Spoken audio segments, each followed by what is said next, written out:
ধর ও মানুষ দিয়ে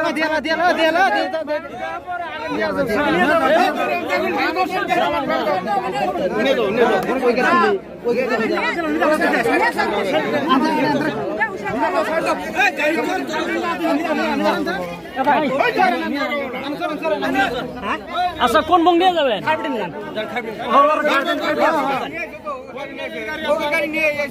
গাড়ি আনছে এটা যদি নাই হসপিটালে গেলে লাফড়া হবো আরো বড় না এবার তো 5 মিনিট আলো পড়াইলো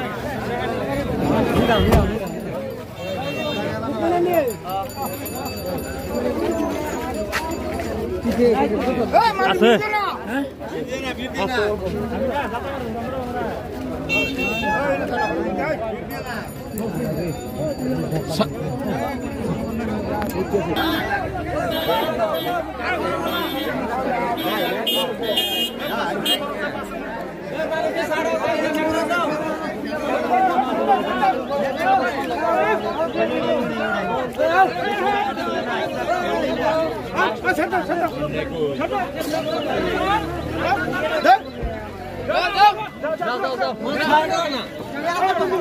ফল্লার ডিশ